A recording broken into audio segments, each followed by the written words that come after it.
Napasugod nga ako bigla dito dahil sa sobrang init ng ulo ko at Uy, di nga. Ha? Di wow.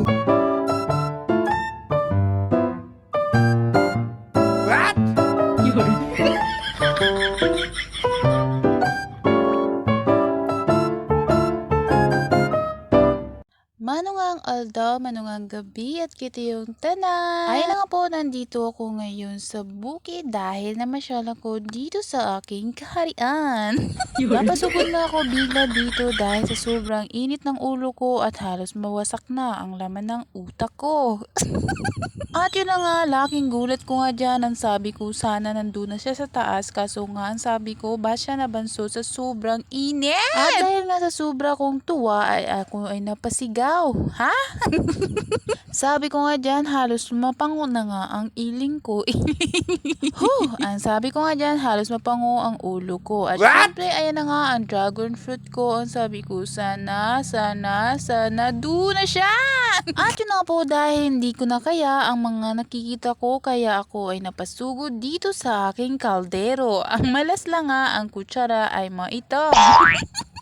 Maitim na kutsara siguro nilagay ng pamangkin ko doon sa loob, kaya yun ang nakuha ko, yung hindi ko alam, parang galing masunog. At yun na nga, napadala ako dyan ng tanglad. Ang sabi ko, magtanim tayo ng tanglad para hindi tayo siging hingi sa mga kapitbahay na masungit.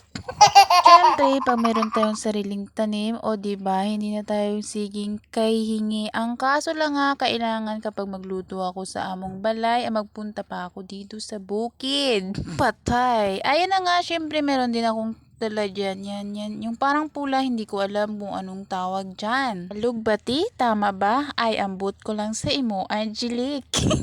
At ayan na nga, dahil wala akong ginagawa sa aking buhay-buhay at siyempre naman na luto na ang aking niluluto, ang sabi ko, dito muna ako, maglaag-laag muna ako sa karikutan. Yun na nga ang pinapangarap ko dyan. Ang sabi ko, sana magkaroon na ako ng bahay diyan para hindi ako mapagod sa kakalakad. Short!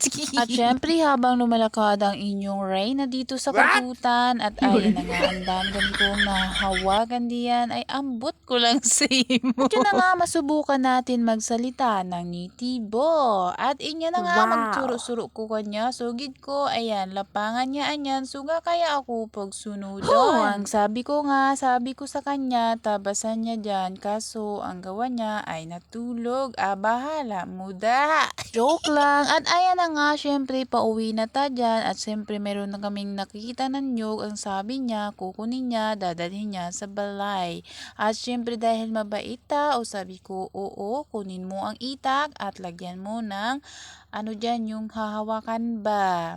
At syempre, ayan na, binigay ko na. At syempre nga, dahil nga hindi tayo pwede maglakad, at syempre yan, kailangan niya magsama sa aking kalikian. At sabi ko nga, hanggang dito na lang ang aking video sa inyo. Paalam mga ka.